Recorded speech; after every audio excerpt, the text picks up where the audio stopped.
Paging Aitken Robertson to courtroom number 2. The jury is back with a verdict.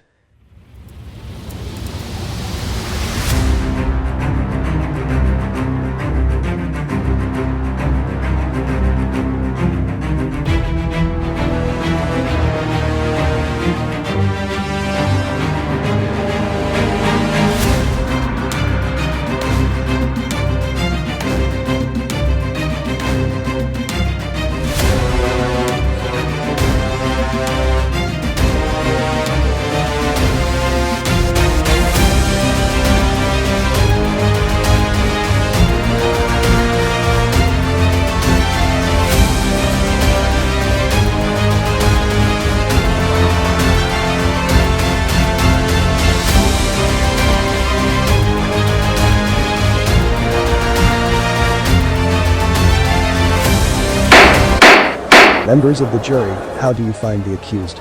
Guilty or not guilty? Not guilty on all accounts, Your Honor.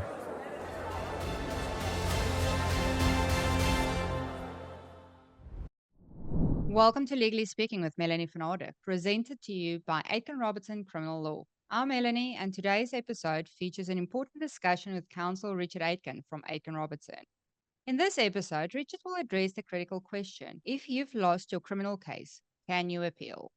We'll explore the process of appealing a criminal conviction, including the grounds for an appeal, what steps are involved, and how to assess whether an appeal is a viable option. So join us for an informative discussion that will provide clarity on the appeal process and help you understand your options if you are facing an unfavorable verdict. So stay tuned. So Richard, if a client has lost their criminal case, can they appeal? Well, maybe, but you can't just appeal because you want to, or at least you should not on that basis. We all have clients from time to time who lose at trial. Often they get very upset and they want to appeal. The first thing is to determine what was the reason the judge found against them.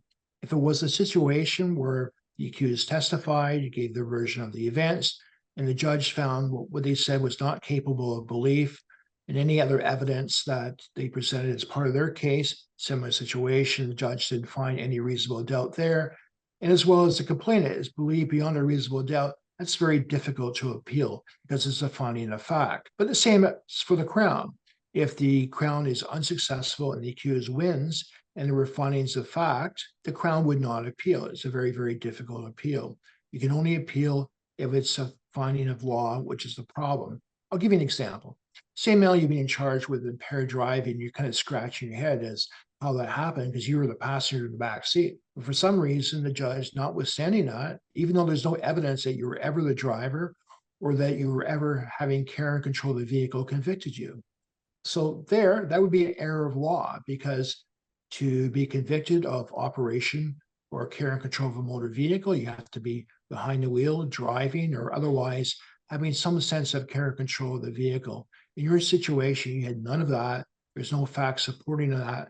And that's an error of law and certainly worthy of an appeal. That's an example. But sometimes, even if there's an error of law, you kind of have to be careful. Let's say, for instance, that one person has been convicted of a very nasty assault on their spouse, deserving of jail. And even if there may be some grounds for appeal, let's say in that case, the judge, despite the finding of fact against the accused, gave them a conditional discharge, so no record, when actually the case is worth 90 days in jail.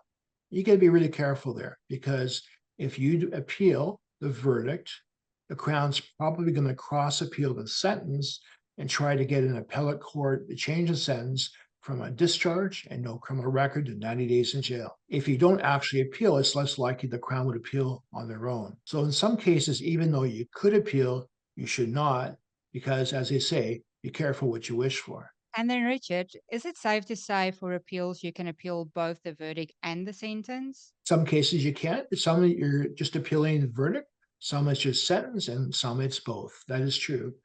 The other thing to keep in mind is, if you're thinking about appealing, talk to your lawyer right away. There's guidelines and actual deadlines as to when you must both prepare, serve, and file the appeal by. It takes time. Transcripts have to be ordered, paperwork has to be done, sometimes affidavits signed. In some cases, your lawyer may decide that, again, let's say it's a DUI case, if you bring a motion for a stay of the conviction, you may well be able to carry on driving and not pay your fine until the appeal is being heard and decided by the appellate court. All that takes organization. Don't wait to the last minute. You'll have a hard time finding a lawyer to do an appeal on the last day. And Richard, is it safe to say that appeals can be expensive? They can be, but you have to keep in mind that for a trial, the cost of transcripts alone is probably going to run you about $1,000 a day.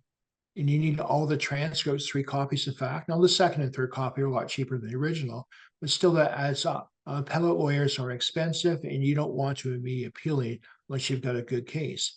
In some cases, what you may want to do is retain a lawyer to provide an opinion. Is the appeal worth it or not? And then making the second step as to whether or not you want to hire that or a different lawyer to actually argue the appeal. That would save you some money, probably. If you appeal from an Ontario Court of Justice, where to would you appeal that case? Go to the Superior Court. Generally speaking, it's the higher court in the same county. Thank you so much, Richard, for all the information today about appeals. And thank you to everyone else for joining us on the Legally Speaking Aitken Robertson YouTube channel.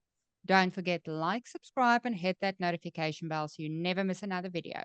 Until next time, stay informed, stay engaged, and take care. Thank you for tuning in to Legally Speaking, proudly brought to you by Aitken Robertson Criminal Defence. We represent clients facing criminal charges all over Ontario, providing you with legal support and dedicated advocacy. If you enjoyed this episode and want to see more content, please like and subscribe to our channel. For more information, visit our website. We also offer free books on various types of criminal charges, which you can request on our website or by using the QR codes on your screen now. For legal assistance, call us today or visit our website to request a meeting with one of our experienced lawyers or licensed paralegals. Thank you for watching, and we'll see you next time on Legally Speaking.